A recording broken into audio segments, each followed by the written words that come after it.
नमः सिद्धेभ्यः। ॐ नमः सिद्धेभ्यः। ॐ नमः सिद्धेभ्यः। नमः श्रीवर्धमानाय निर्धूतकलिलात्मने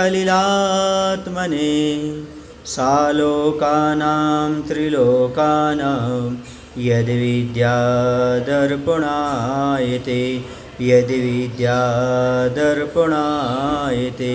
बोले अहिंसा परमो धर्म की। देवादिदेव श्री महावीर भगवान की, आचार्य कुंद कुंद महाराज की, आचार्य गुरुदेव भगवान श्री विद्यासागर जी महाराज की।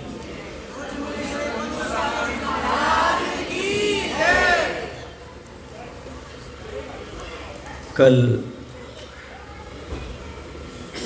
नीलांजना का निमित्त पाकर के आदि कुमार वैराग्य धारण करके और 18,000 कोड़ा कोड़ी काल से जो विच्छिन्न मोक्ष मार्ग था उसको पुनः प्रकाशित किया। आदिनाथ भगवान जैन धर्म के संस्थापक नहीं थे, बल्कि वह प्रवर्तक थे। जिन धर्म अनादिकाल से चला आ रहा है, ऐसा नहीं कि बर्तनों में तीर्थंकरों से उत्पत्ति की है, वो तो अनादिकाल से है, उसको आगे बढ़ाया है धारण करके। ना तो आदिनाथ भगवान से जैन धर्म चला है, ना महावीर भगवान से। इन सभी ने उस धर्म को अपना करके आगे परिवर्तन किया है। इसलिए तीर्थ के प्रवर्तक होते हैं, ना कि संस्थापक हुआ करते हैं। इन्होंने वैराग को धारण किया। अनुमोदना के लिए जो देव कभी नहीं आते, वह लोकांतिक देव भी इस दीक्षा कल्याण की अनुमोदना करने के लिए आते हैं। वह भी यह भाव भाते हैं, जबकि वह 8 सावरोपम की आयु तक ब्रह्म स्वर्ग में 12 भावनाओं का निरंतर चिंतन करते रहते हैं। नैसर्गिक ब्रह्मचर्य जैसे रहते हैं और उस पंचम स्वर्ग होते हुए भी वहाँ पर देवियाँ नहीं होती उनकी कॉलोनी में। एक अलग ही व्यवस्था है उनकी। और मात्र यही चिंतन करते रहते हैं, वैराग्य परख जीवन जिया करते हैं और एक भाव अवतारी हुआ करते हैं। ऐसे वह लोकांतिक देव अनुमोदना करने के लिए आते हैं। भगवान ने वैराग्य धारण किया। वैराग्य धारण करने के उपरांत 6 महीने का उपवास धारण किया। 6 महीने के बाद वह आहारचर्या को उठते हैं। ऐसा 7 माह और 9 दिन तक विधि का प्रक्रम नहीं मिलता। ऐसे 13 महीने 9 दिन तक निराहार चलता रहता है भगवान का। यह आगे आपके लिए बताएंगे। उससे पहले ये समझ लें कि आखिरकार दान किसे कहते हैं। अनुग्रहार्थम शस्याति सर्वो दानम। उपकार के लिए जो किया जाता है वह दान होता है। किसका उपकार? स्वयं का और पर का, दोनों का जिससे उपकार हो। ऐसे स्वयं के धन को देना, स्वयं की वस्तु को देना दान कहलाता है।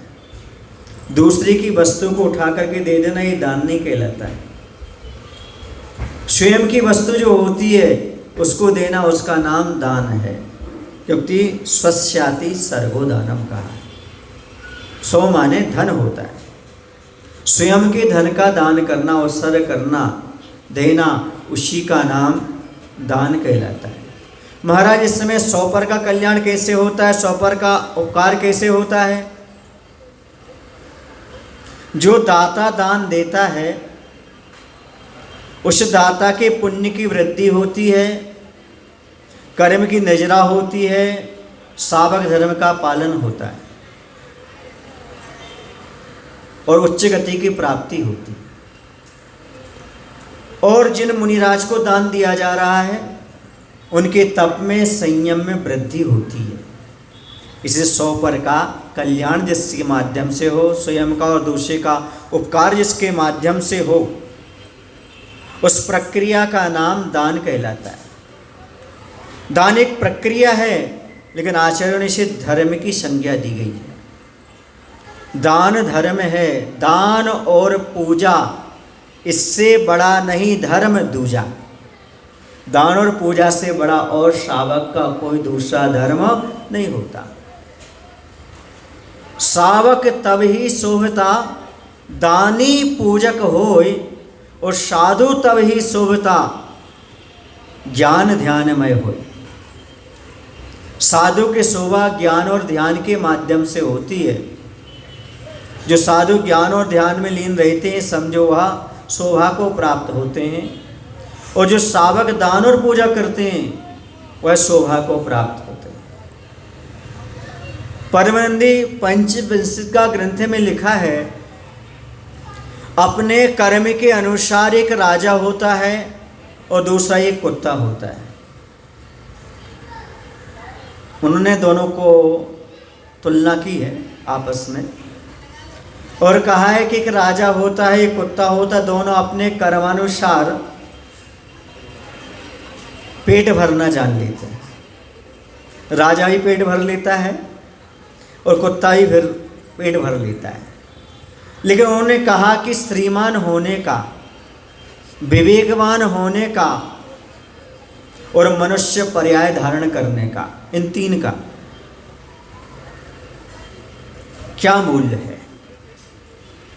आप मनुष्य हैं, आप धन वैभव संपन्न हैं, श्रीमान हैं और आप विवेकवान हैं। ये किससे ज्ञात होता है? तो उन्होंने कहा कुत्ता भी पेट भरता है, राजा ही पेट भरता है। इन तीनों का अंतर तब मालूम पड़ता है जब व्यक्ति दान दिया करता है। तो ये दान नहीं देता तो राजा और कुत्ता में कोई अंतर नहीं होता, ऐसा आचार्य ने कहा। यानी दान मुख्य चीज है। अब दूसरी बात आती है पात्र। पात्र किन्हें कहें हम? अत्यंत दुर्लभ है पात्र का मिलना। मनुष्य भाव का प्राप्त होना दुर्लभ है। देखो भाई, माइक वाले को कोई बोल नहीं पा रहा है क्या? गला बहुत खिंच रहा है।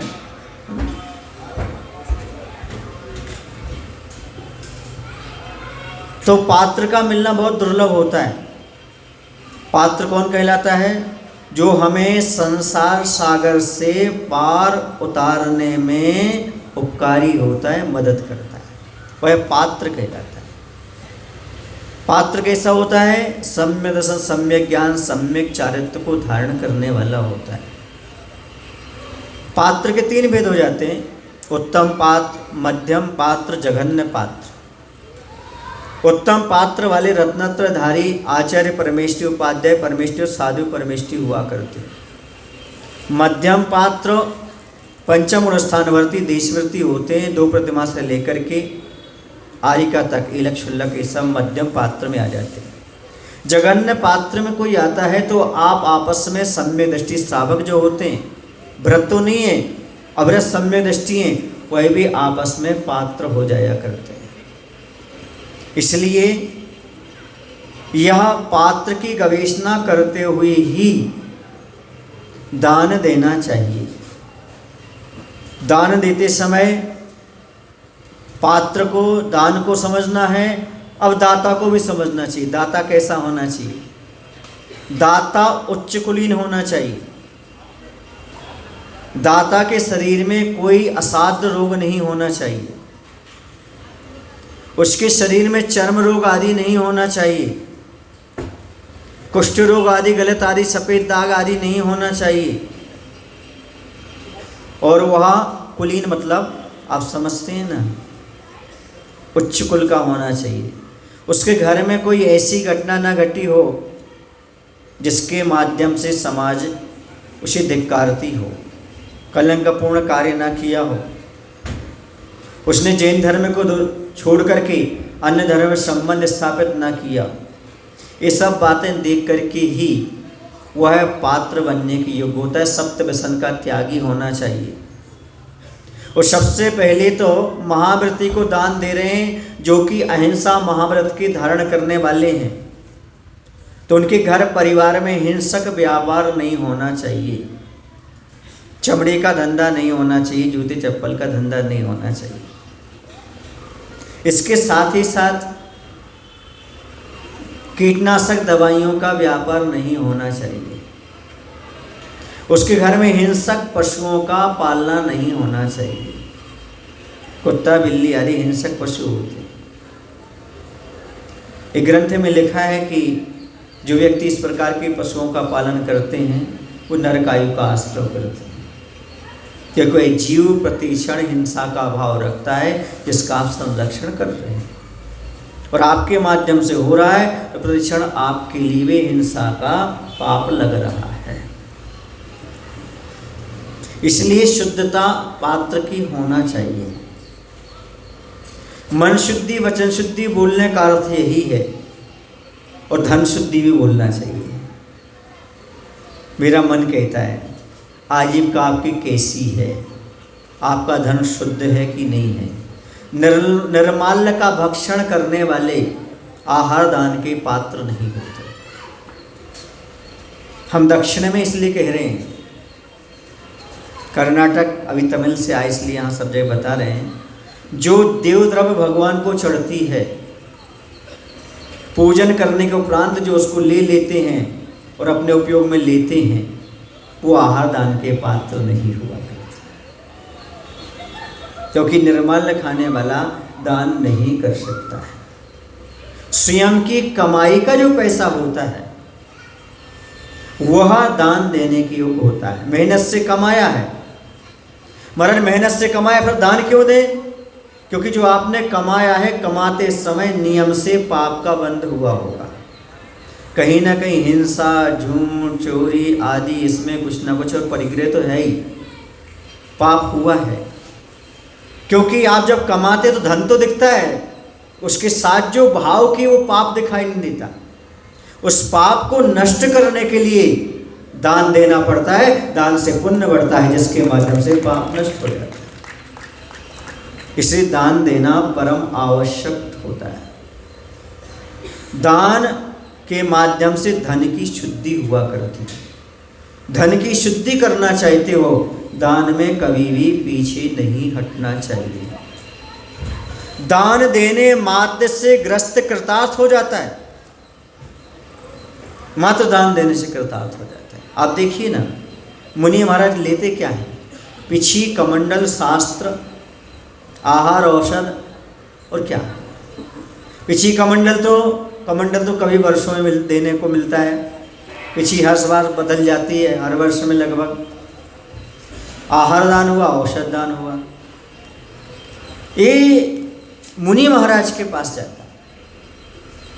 आचार्य कहते हैं जो दान दे रहा है वो मात्र आहार नहीं दे रहा है, बल्कि वह है संयम दे रहा है, रत्नत्रय दे रहा है, तपस्या दे रहा है। तो इसी के माध्यम से महाराज अपनी साधना कर पाए। ये बहुत उच्च कोटि की चीज है, ये सहज चीज नहीं है। इसे धर्म क्यों कहा?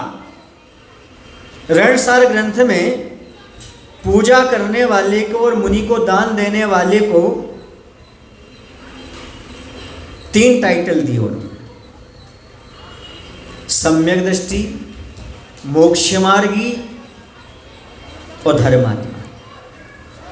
दान देने मात्र से 3 चीजें उसको प्राप्त हो जाती हैं। धर्मात्मा बन जाता है वो, सम्यक दृष्टि बन जाता है वो, और मोक्ष मार्गी, क्योंकि मोक्ष मार्ग में चलने वाले हैं तो वो मोक्ष मार्गी हैं, लेकिन उनका जो सहयोग देते हैं वही मोक्ष मार्गी ही कहलाते हैं, अनुचर कहलाते हैं, अनुवृत्ति कहलाते हैं। वही मोक्ष मार्ग पर निरंतर बढ़ते चले जा रहे हैं, वही भी दान तीर्थ को आगे बढ़ाने का प्रयास कर रहे हैं। जब पुरुषार्थ सिद्धि उपाय का स्वाध्याय किया उसमें लिखा है कि दान देने से लोभ कम होता है, राग द्वेष कम होता है। अब दान को मात्र पुण्य की क्रिया कह के टाल देने वालों के लिए बहुत बड़ी बात है, समझो। जिससे राग द्वेष मोह कम, उसी का नाम तो धर्म है। राग द्वेष मोह को छोड़ने का नाम ही तो धर्म है। देखो, जो मेहनत से पैसा कमाया जाए तो ऐसे नहीं छूटता। हाथों का मेल जरूर है कि जब तक मन में मिले तब तक नहीं छूटेगा, मन का मेल छूटेगा तभी छूटेगा। जो मन का मेल राग द्वेष और मोह है वो छूटता है तभी हाथ से कोई दान हुआ करता है। इसलिए राग द्वेष मोह को छोड़ने की प्रक्रिया का नाम दान है। पर याद रखना, दान जब भी देना तो मन भरकर देना। क्या कह रहा हूं? मान भर के नहीं, मान भर के दान नहीं देना, मन भर करके दान देना है। हमने दान दिया, हम ये बने, हमने वैसा किया, ये नहीं सोचना। दान बता, दान होता। दान दे करके बताना ही दान होता है। दान दे करके बताना नहीं, दिया है अच्छी बात है, आप दे रहे खूब बात है, पर मान नहीं करना। सबको मालूम पड़ेगा आपने दान दिया, आप दान दे रहे हो, लेकिन अहंकार नहीं रखना, ये भाव नहीं रखना कि मैंने इतना दान किया है। आज तक बताओ, आपने कभी ऐसा दान किया जिसमें किसी को पता ही ना पड़ा हो? अपनी पत्नी को ही मालूम न पड़ा हो कि आपने कब दान कर दिया? बोलो, बहुत मुश्किल होता है। हाँ, हमारे गुल्लक में तो डाल देते हैं हम, वो बात अलग है। दान दो, कहीं गुप्त दान का जैन दर्शन में उल्लेख नहीं है, वैसे कहीं नहीं लिखा गुप्त दान। मैंने आज तक इतने शास्त्र पढ़े, कहीं गुप्त दान नहीं दिया, पर ये लिखा है कि मान रहित दो, अहंकार रहित होकर के दान देना चाहिए। दो बातें हमेशा याद रखो अपने जीवन में, दान देकर कभी अहंकार नहीं करना और दान देकर कभी पछताना नहीं, तभी आपका दान सार्थक है। दान दे मन हर्ष रसे, हर्ष होना चाहिए। जिस भी चीज का आप दान दो, हर्ष करो। बार बार विचार मत करो दान देते समय, आपका पुण्य कम हो जाएगा। जितना विचार करोगे उतना पुण्य कम हो जाएगा। दान देना है, बोल दिया ही हमें करना है, तत्काल करना है।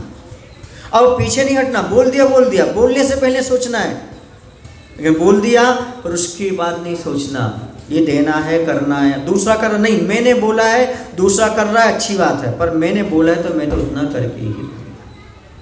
ये भाव अपने आप में महत्वपूर्ण। बहुत पहले की बात है, मैंने जैन गजट आदि में पढ़ा था कि शिखर जी में कोई कलशारोहण हो रहा था। उस समय 1 लाख रुपये बहुत बड़ी चीज़ होती थी, आज करोड़ों की संख्या में हो गया, वो मूल्य बढ़ गया उसका। तो एक व्यक्ति अपने घर से लेकर के 1 लाख गया था, 1 लाख लेकर गया था कि मुझे वहाँ पर करना है। उसे उम्मीद नहीं थी कि इससे भी ज़्यादा कोई दान देने वाले वहाँ होंगे, लेकिन 1/11 की वो बोली गई। वो 1 तक तो बढ़ा पर 1/11 में चली गई। फिर बाद में वह कहता है, मैं तो सोच करके आया था, अब कलश कोई भी स्थापित करे, ये मेरा 1 लाख दान है, सो है, मन बना करके ही आया हूँ। अब वो कार्य करने मिले या ना मिले, मैं बना करके आया। ये अपने आप में महत्वपूर्ण है, ये दान धर्म कहलाता है। दान देते समय बहुत सी बातें हो सकती हैं। 3 बातें आपके सामने रख रहा हूँ। दान देते समय कौन सी 3 बातें हो सकती हैं? पहली बात ये हो सकती है, दान देने से बचने का रास्ता निकालना। जहाँ पर दान की बात हो अपन जाओ नहीं, जब बोलियाँ खत्म हो जाए तब पहुँचेंगे। दान देने से बचने का रास्ता। दूसरी चीज, हम एक काम करते हैं, हम ये कह देते हैं हम पंचम काल में मुनियों को नहीं मानते, हम ऐसा काम नहीं करते, बस दानान से बच जाएंगे, अपन बात खत्म, कुछ करना ही नहीं पड़ेगा अपन। हमारा भी उस कमेटी से लेन देन नहीं, इसलिए हम दान नहीं देते हैं। वहाँ पर लोग अच्छे लोग नहीं हैं ऐसा कह करके पर बच जाते हैं। दान देने से बचने का। दूसरा क्या कर सकते हैं आप, शक्ति अनुसार दान नहीं देना। दान तो देंगे पर जितनी शक्ति है उससे छिपा करके दान दें। सुन रहे हैं आप लोग, ग्रंथों में लिखा है क्या शक्ति होना चाहिए दान देने की। उन्होंने कहा 25% दान करना चाहिए। नहीं दे सकते 16% दान करना चाहिए। नहीं कर सकते 10% दान करना चाहिए। उन्होंने कहा उससे नीचे दान ही नहीं कहलाता। उत्तम दाता को रखा 25%, मध्यम 16%, जघन 10%। इससे पीछे दान ही नहीं होता। उन्होंने दान की श्रेणी में कोई पात्र नहीं रखा, उत्तम मध्यम कुछ नहीं रखा उन्होंने दाता का। समझ आ रहा है आप लोगों को कुछ क्या कहा उन्होंने। अब बताओ पंचकर्म में आपने कितने % दान किया? 10%, 16%, 25%। दान का महत्व समझो। दान क्या कहा चलो, आपकी आय का कितना % दान करना, वर्ष में कितना कमा लेते, कितना पैकेज है आपका, उससे कितना % आपने दान किया, तब आप कम से कम 10% करेंगे तभी आप दाता की कोटि में आएंगे। इसे शक्ति अनुसार दान नहीं देना, ये दूसरा काम हो गया। पहला कौन सा था, दान देने से बचना, कोई बहाना खोज लेना। दूसरा शक्ति के अनुसार दान नहीं देना। तीसरा दान देकर रोना या रो रो कर दान देना। अब वो मजबूरी थी, अब वो उन्होंने बोली लगा दी और समाज में हैं, रहते हैं तो अब करना पड़ता है कुछ ना कुछ। तो एक दिन पत्नी में 3 बार कहा देखो उनके वो इंद्र बन गए, अपन क्या बनेंगे, आदि आदि, ऐसा कह करके रो रो करके दान देना। ये 3 चीजें। अब इसके अपोजिट लेकर चलें अपन। 3 चीजें और कौन सी कर सकते हैं आप, तो सबसे पहले आप कर सकते हैं पात्र खोजना। मैंने इतना पैसा कमाया है, कहाँ दान करूं। पैसा कमाते समय ही ये भाव बना लेना हमारा पैकेज इतने का है, साल में मुझे इतना दान करना, कहाँ करूंगा, कैसे करूंगा, ये मन बना लेना। पात्र खोजना, दान देने के लिए पात्र खोजना। दूसरा शक्ति अनुसार दान देना। शक्ति को छिपा करके दान नहीं देना। शक्ति को छिपा करके कभी दान नहीं देना। महाराज आप ऐसी बात कह रहे हो, छिपाते इसलिए कि कोई आपत्ति आ गई तो रखना पड़ता है पैसा। एक राजा का उदाहरण आता है। एक राजा खूब पैसा लुटाता, खूब दान करता था। अब मंत्री कहने की ताकत नहीं पड़ती थी, वो लिखा है उनके कमरे में, आपत्ति के लिए धन की रक्षा करना चाहिए।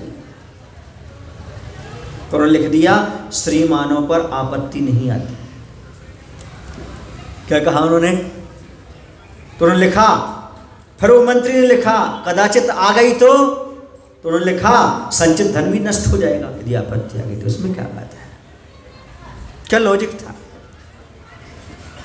समझ आ रहा है। ये हमें आपत्ति आ जाए, आपत्ति ना आ जाए, इसलिए धन का संरक्षण करना चाहिए।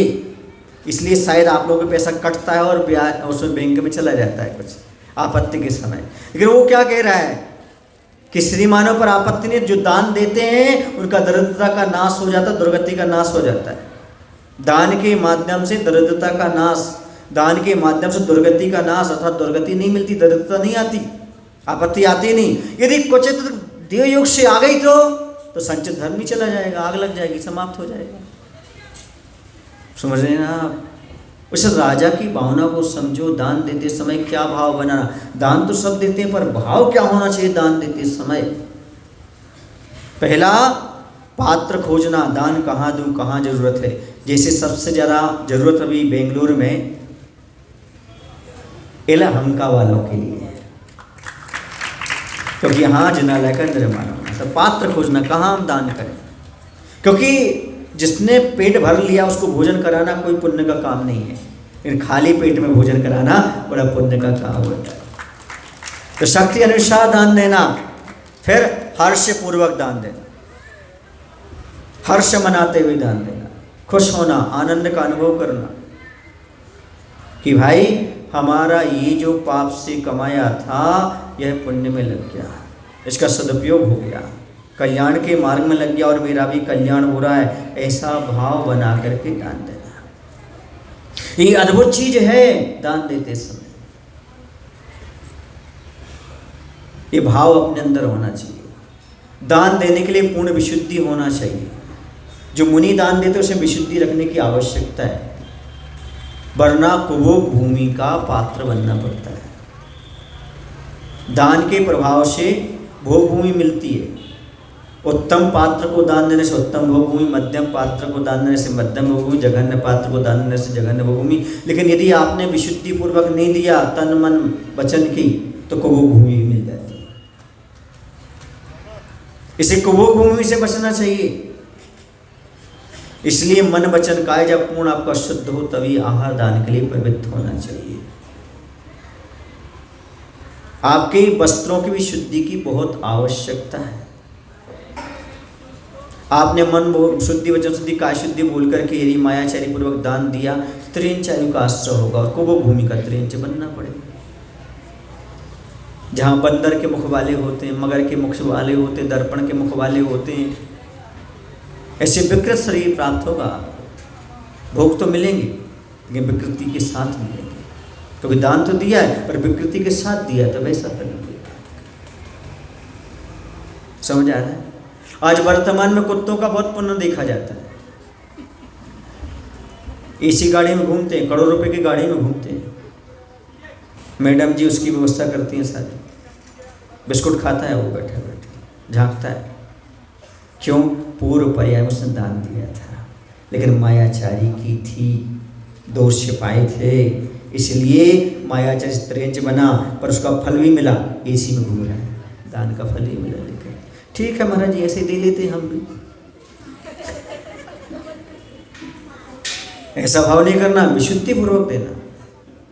यदि आपको कोई आहारचर्या के लिए समझाता है, देखो ये ऐसी अशुद्धि, ऐसी, तो बुरा नहीं मानना। ये समझने मत पर उपकार कर रहा है, को वो भूमि में जन्म लेने से बचा रहा है। ये शुद्धि सिखा रहे हैं कि हमें किस शुद्धि पूर्वक आहार दान देना चाहिए। उन पर चिड़चिड़ापन नहीं करना चाहिए, अरे तो हमें टोकते रहते, तो हमें ऐसा करते रहते। नहीं, ये आपके लिए दुर्गति से बचा रहे हैं, ये मान करके चलिएगा। और सही शुद्धि बचा करके रखो। आप जो वस्त्र पहनते हैं, पूर्ण वस्त्र उतार करके शुद्ध वस्त्र पहनना चाहिए। वस्त्र पहनने से पहले आपको हाथ पैर धो लेना चाहिए। और ये आप धागा आधा कोई बांधे हुए हैं, उसको गीला कर लेना चाहिए, उसको भी शुद्ध कर लेना चाहिए। उसके बाद फिर वस्त्र शुद्ध पहनना चाहिए, पूर्ण वस्त्र शुद्ध पहनना चाहिए। ऐसा नहीं कि अंदर के वस्त्र जो हैं वह अशुद्ध हैं, ऊपर से आपने शुद्ध पहन लिया। और कभी भी उन वस्त्रों के साथ निस्तार आदि को नहीं जाना चाहिए, लघुशंक आदि नहीं जाना चाहिए। आपकी पूर्ण शुद्धि बनना चाहिए। ज़्यादा चमकीले, धमकीले क्या बोलते हैं आप, ऐसे फनाफन वस्त्र पहन करके दान नहीं देना चाहिए। हाथ अच्छी तरह से धोना चाहिए। ऐसे नहीं थोड़ा सा पानी लिया और पानी वहीं रह गया और उसकी शुद्धि कहाँ गई। ऐसा हाथ धोने को मिलता है कई बार। इतना हाथ धोया, उसी में पानी ऐसा कर लिया, पानी हाथ धुला कहाँ, गीला भर हुआ है, अशुद्धि तो वहीं रह गई ना आपकी। तो ऐसे हाथ धो ताकि पानी नीचे नितर करके उसकी गंदगी जा सके। उसके बाद उसको अच्छे से सुखा लो। गीले हाथों से कभी भी आहार दान नहीं देना चाहिए। पूछो क्यों नहीं देना चाहिए? गीले हाथ रहने पर कोई भी त्रसजीव आकर चिपक सकता है और आहार को भी शुद्ध कर देगा और हिंसा भी हो जाएगी। गीले हाथों से भी कभी आहार नहीं देना।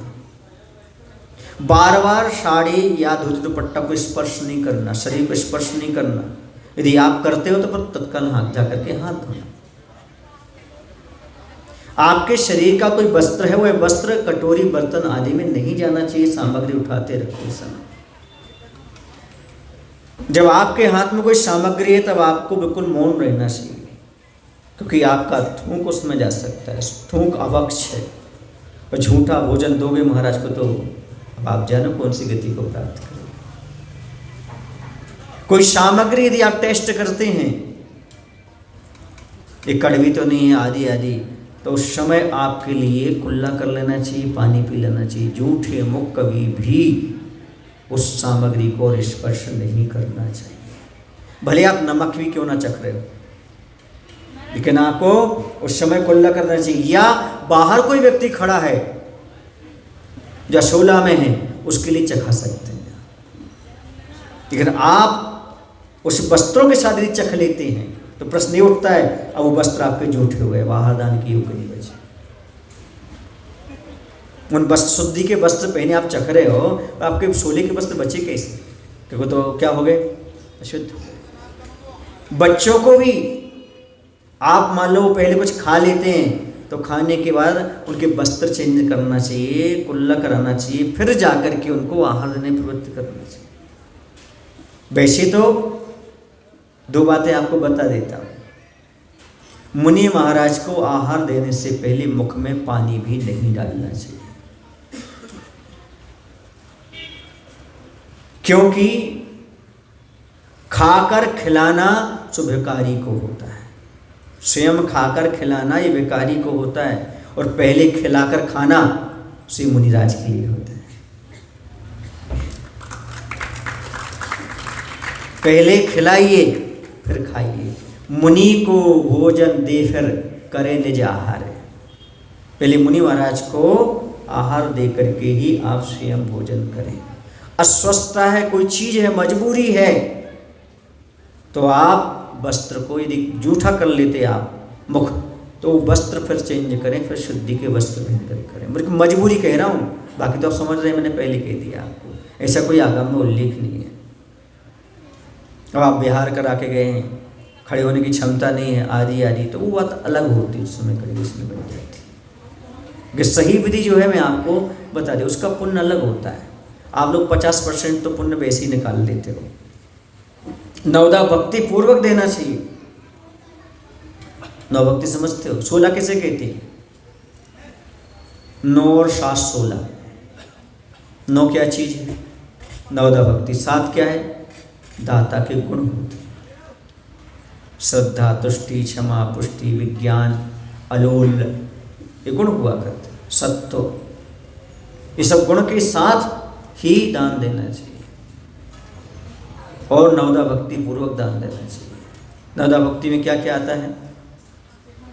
सबसे पहला था पड़गाहन। पड़गाहन के बाद आता है,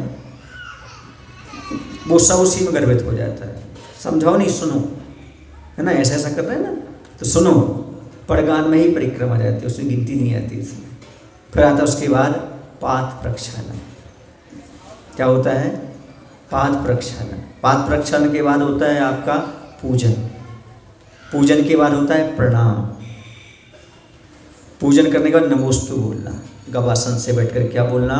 नमोस्तु बोलना, एक प्रणाम कहलाता है। कई बार पूजन तो कर लेते हैं लोग, प्रणाम करना भूल जाते हैं। कुछ लोग पाद प्रक्षालन तो कर लेते, गंधोदक नहीं लेते। पाद प्रक्षालन का उद्देश्य क्या है?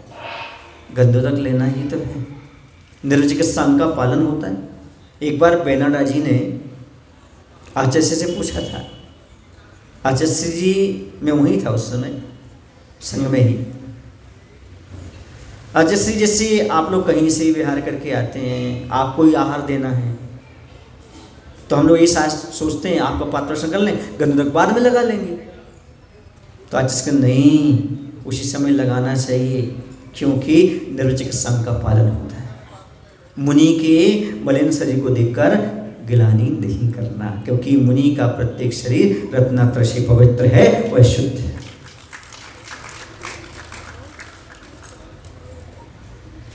अपन कहाँ पहुंच गए थे? प्रणाम।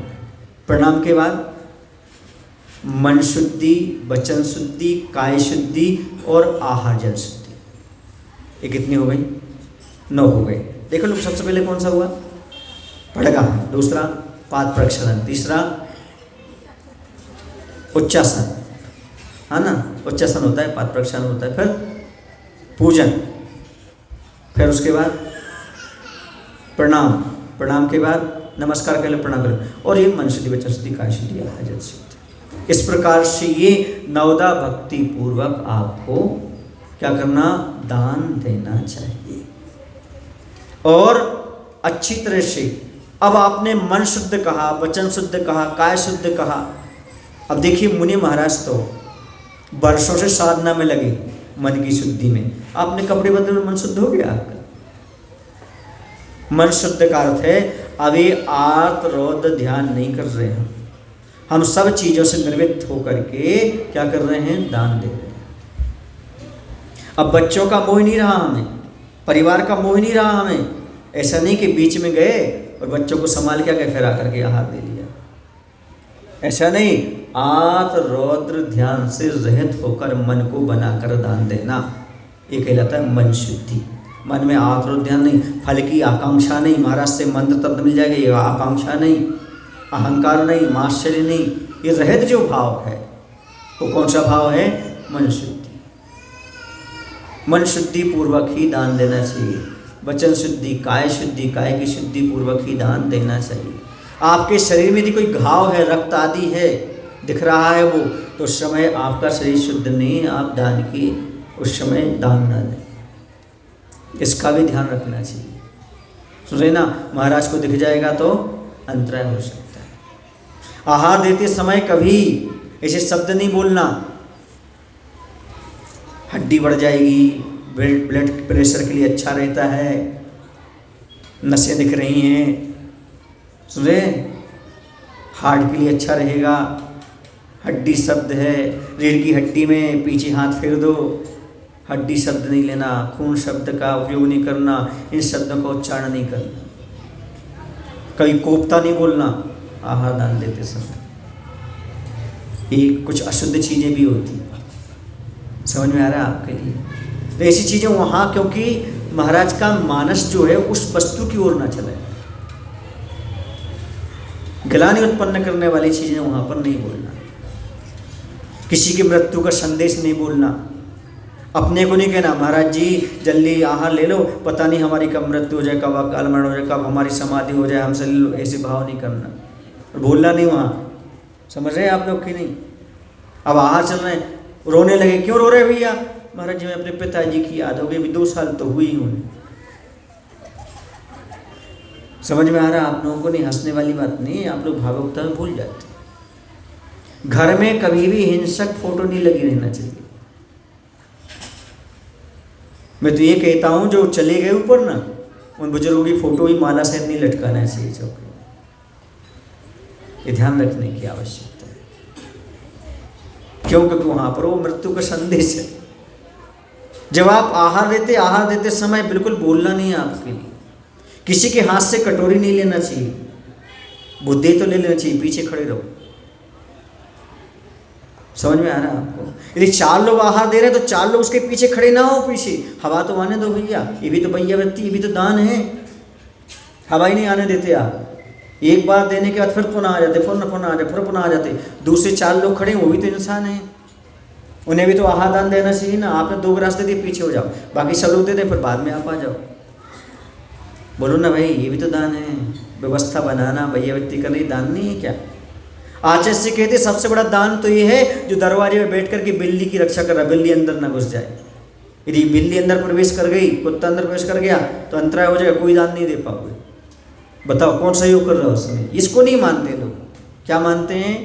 जिन्होंने चौका लगाया, पड़गाहन किया, सब कुछ किया, वो भी एक भी गिरास नहीं दे पाए। हम आए बाहर से, हमने शुद्धि बदली और सबसे पहले हमें दान देना है, ये दान नहीं कहलाता भैया। पहले उनको आगे करो, किनको?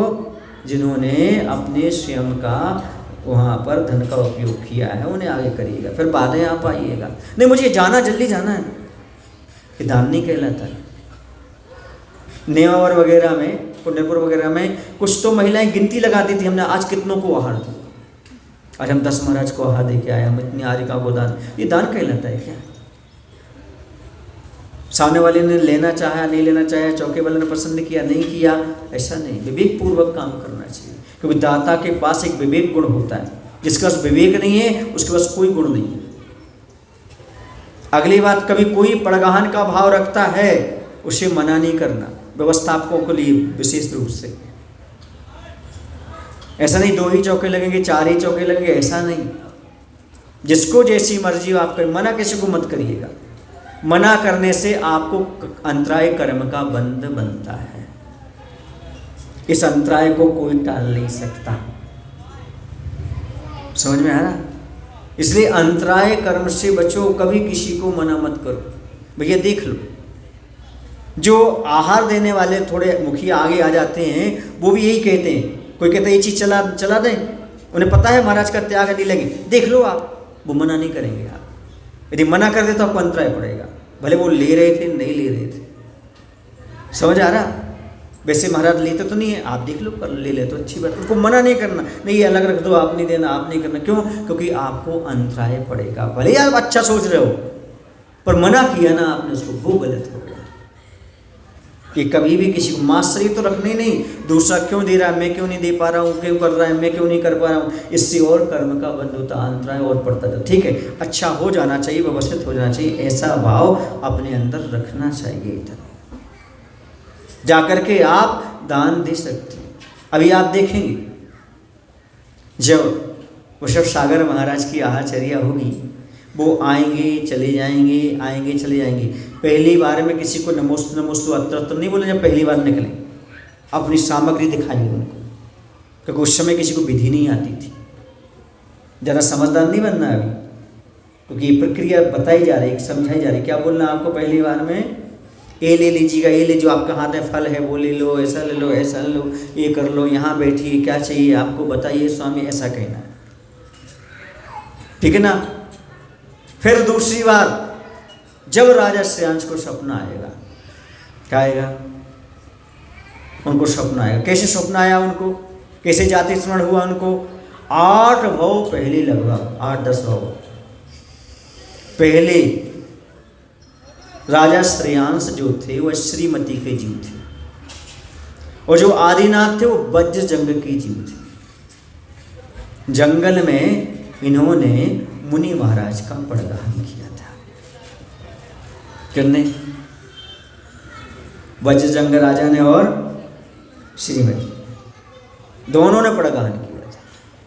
उस समय उनके 4 और 4 8 अनुमोदना करने वाले थे।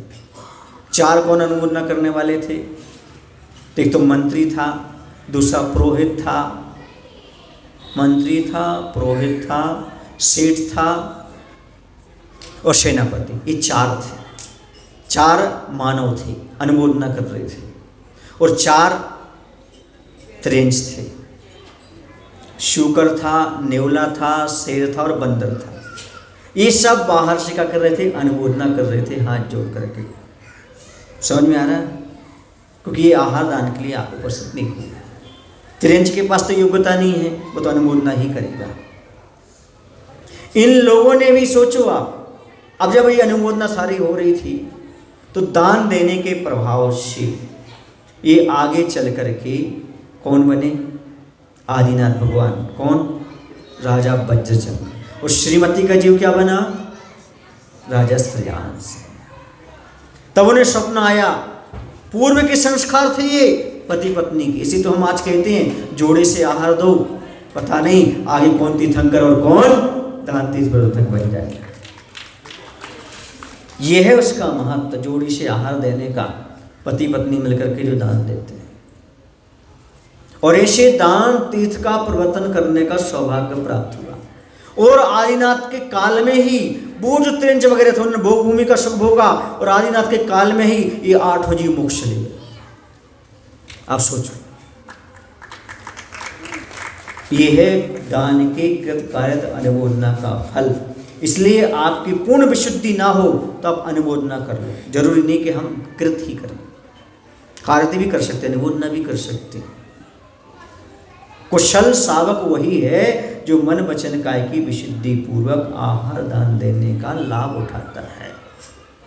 मात्र दान देने से पुण्य बनता है ऐसा नहीं है, विशुद्धि पूर्वक दान देने से सारी क्रियाओं का एक अलग अलग फल हुआ करता है, उसके अनुसार मिलता है।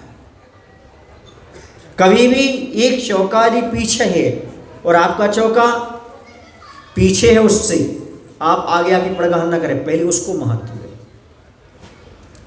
उल्लंघन न करें आप। क्योंकि मैं करेली नगर का एक संस्मरण सुना रहा हूँ। करीमनगर में ऐसा हुआ था कि एक आधा किलोमीटर दूर जिनका घर था वो पड़गाहन करने मंदिर के सामने खड़े हो गए, और जो आगे आगे वाले थे वो पीछे रह गए। और आचस्सी का देयोग से उसके यहाँ पड़गाहन हो गया। अब पड़गाहन हो गया, पड़गाहन करके वो ले जाने लगे। आचस्सी पूछते कहाँ ले जाओगे इशारे से, और आगे बढ़ते गए, सब नमोस्तु कर रहे। आचस्सी को लगा देखो कितने दूर लांग करके अतिक्रमण करके लाया है, इन बेचारों का दिल दुख रहा होगा। आचस्सी ने वहीं पर अंजलि छोड़ दी, अलाव हो गया, उस दिन उपवास हो गया। तो क्या अतिक्रमण करके आए हो तुम? इसलिए आपको ध्यान रखना चाहिए, अपना जहाँ पीछे चौका है तो पीछे ही पड़गाहन करने खड़ा होना चाहिए। पुण्य होगा तो आएंगे, तो कभी अतिक्रमण नहीं करना। अपनी व्यवस्था से जैसे जहाँ व्यवस्था दी जाए वहीं पड़गाहन करना। अभी भी ऐसा नहीं कि आगे जाना, आगे बढ़ना।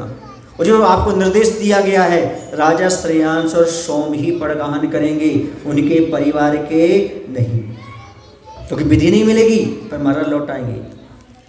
और आप लोग पड़गाहन परिक्रमा में नहीं जाना, वरना आप अति भक्ति परिक्रमा नहीं, जिनका सौभाग्य मिला है उन्हीं को जाना, क्योंकि परप्रदेश नाम का दोष आएगा। दूसरे की वस्तु को देना अतिक्रमण के लिए परप्रदेश से दोष माना जाता है दान देना, इसका ध्यान रखना। और जिसका जैसा नंबर उसको आगे बढ़ना। ऐसा नहीं आप उसको पीछे हटा के आगे बढ़ोगे तो दान आप पीछे 2 मिनट बाद देते वो पुण्य मिलता, दूसरे को हटा के दान दे रहा, अंतराय पड़ गया, दान का पूरा फल नहीं मिला। इसलिए किसी को हटा करके दान नहीं देना, उसको आगे बढ़ा करके दान देना, आगे वाले को। नहीं मैं तो जल्दी दे करके आ गया, जल्दी दे करके आ गया, उससे आपको कोई विशेष पुण्य की वृद्धि होने वाली नहीं है, कोई विशेष लाभ होने वाला नहीं है। आप समझते मैंने बहुत अच्छा काम कर लिया, नहीं आपने अच्छा काम नहीं किया, आपने कर्म का बंध कर लिया। इसे सावधानी पूर्वक ही प्रत्येक कार्य को करना चाहिए, तभी उसका सही फल आपके लिए प्राप्त होने वाला है। समझ में आ रहा है आप लोगों को? और एक बार और ध्यान रखना, भीड़ नहीं लगाया करो दान देते समय। जहाँ पर खिड़कियाँ हों, दरवाजे वहाँ तो कभी खड़े नहीं होना चाहिए, क्योंकि वहाँ से हवा आती है और आपने हवा को रोक लिया। ये अंतराय नहीं है क्या?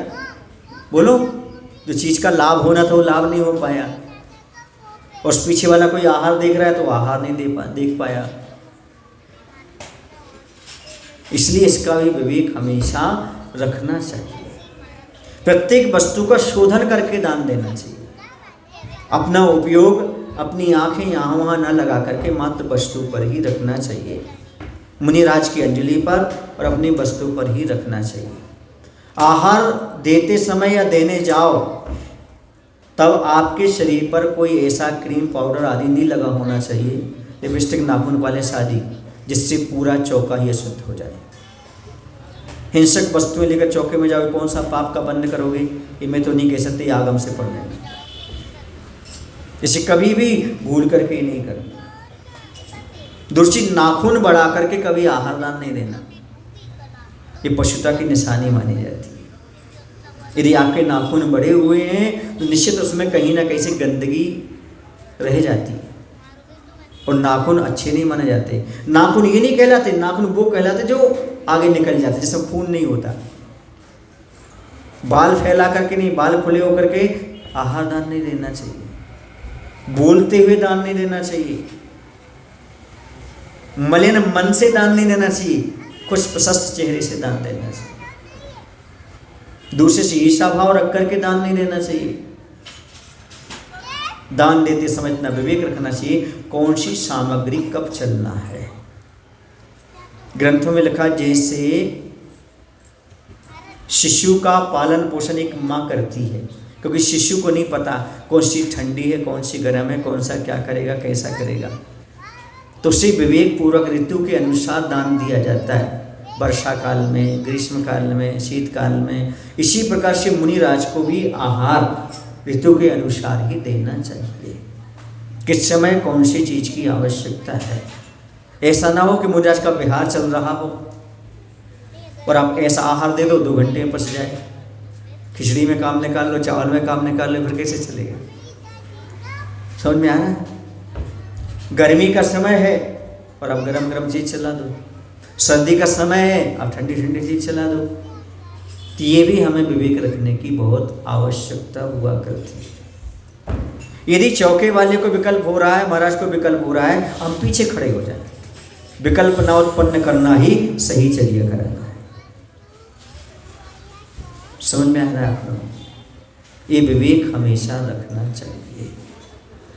दान दे पाओ ना दे पाओ, अनुमोदना का भी वही पुण्य लगता है। आपने अनुमोदना कर ली, बहुत बड़ी बात है, लेकिन सामने वाले से पूछना।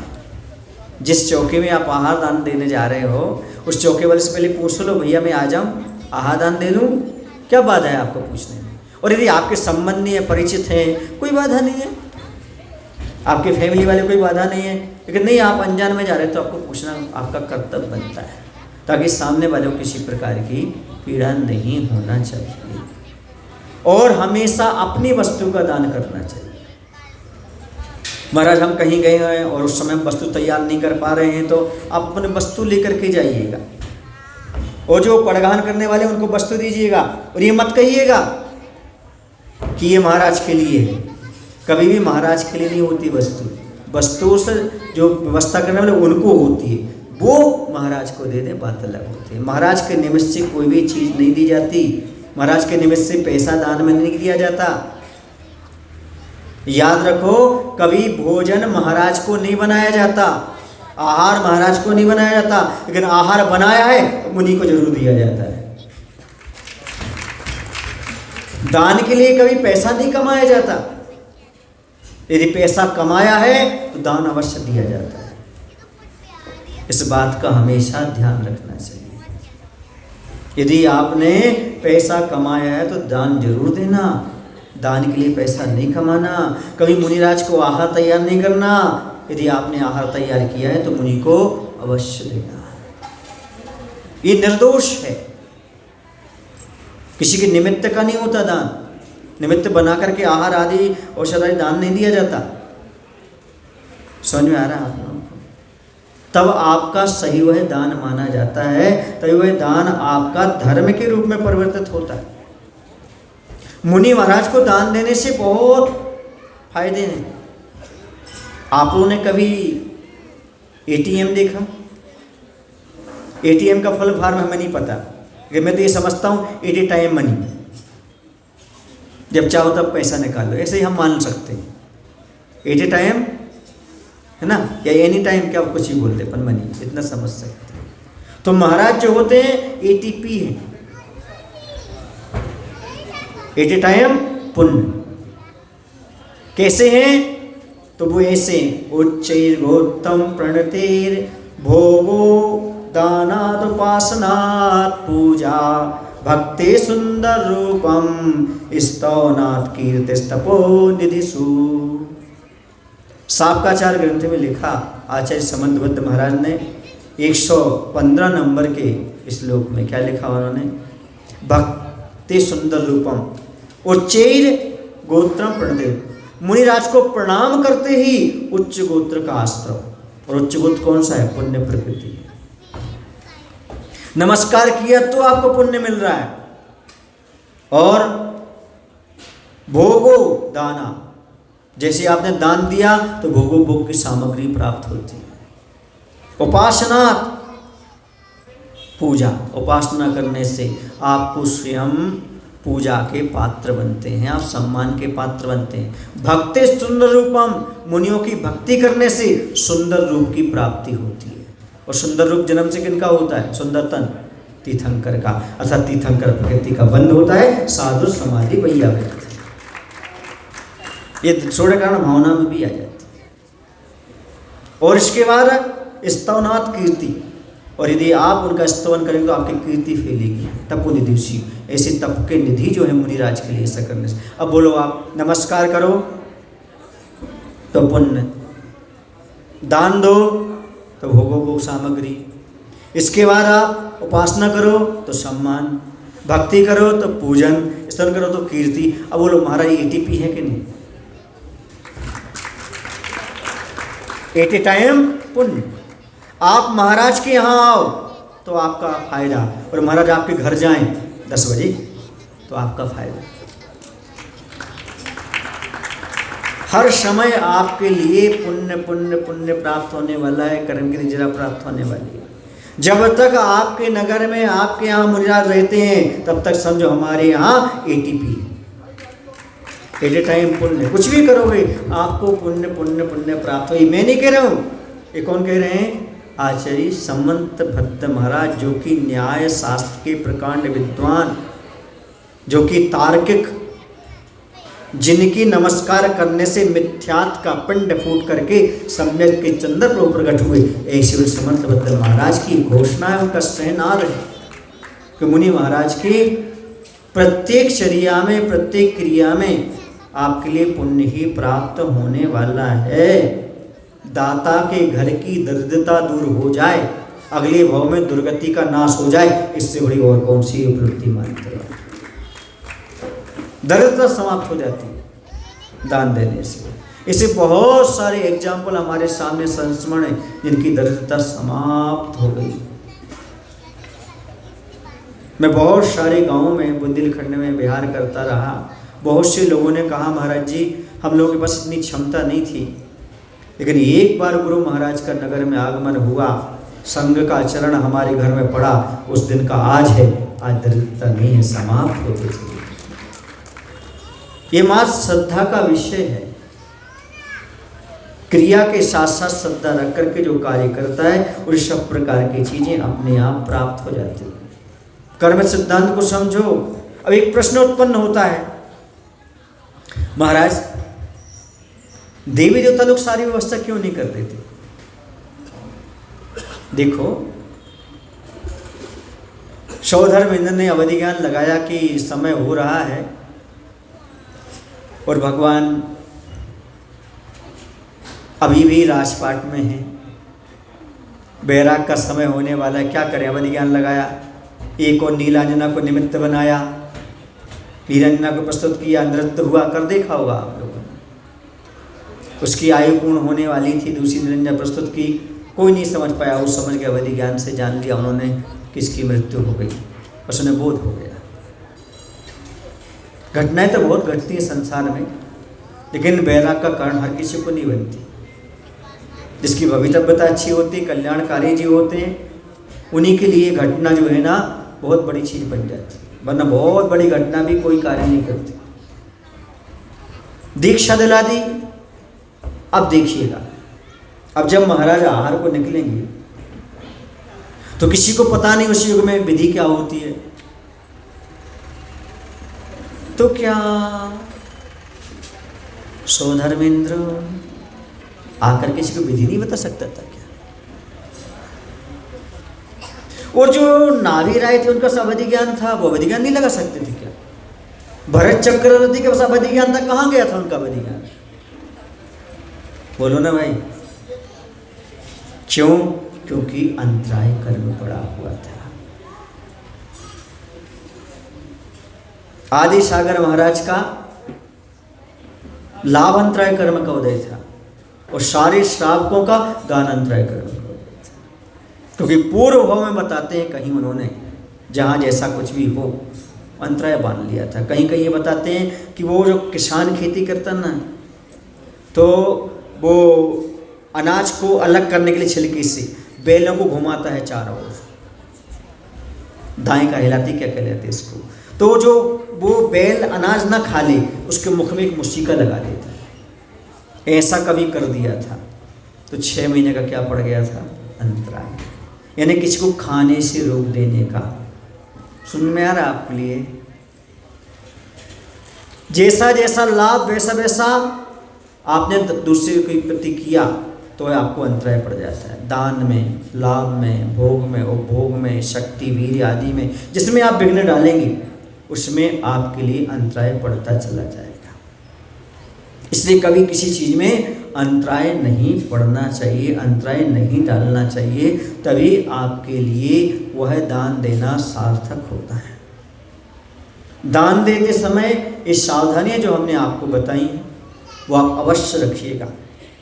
अब ये मत समझिए हम दान दे करके आ गए, किसने हमारी मायाचारी को नहीं पकड़ा।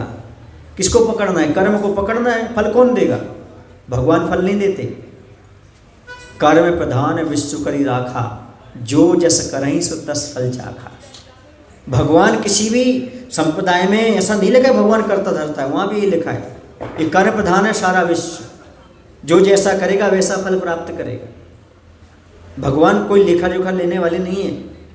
जो कर्म आपका बंधा है वो है। कैसे कर्म बनता है, कैसे फल देता है? जैसे आपने भोजन किया, भोजन करने के बाद कौन पचाता है बताओ? अंदर प्रक्रिया चल रही है वो, कौन से खल भाग में, कौन से रस भाग में, कौन से कैसे बन रहा है, वो सब बन रहा है प्रक्रिया की। आप बना रहे क्या?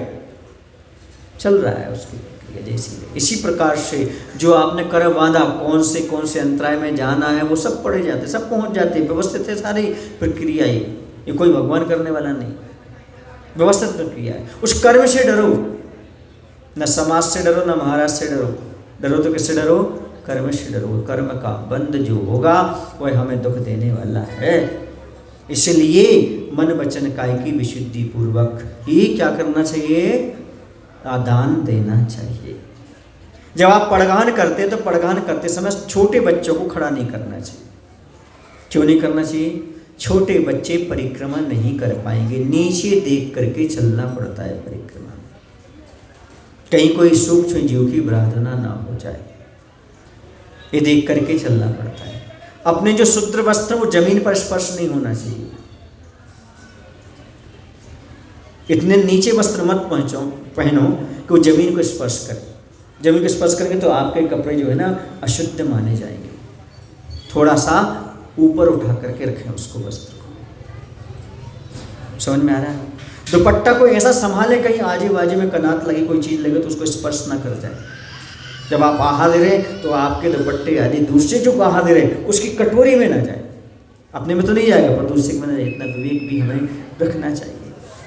दूसरी, छोटे बच्चे परिक्रमा करते समय फंसकर गिर भी सकते हैं, तो महाराज लौट सकते हैं। चलिएगा महाराज, वृषभ सागर जी आहाचर्या के लिए निकलने वाले हैं, आप लोग जाइएगा, शुद्धि के वस्त्र पहन करके आइएगा। जैसा कहा है सावधानी रख करके करें। इस कार्य से मैं बता दूं, यहाँ पर कृपा लीजिए।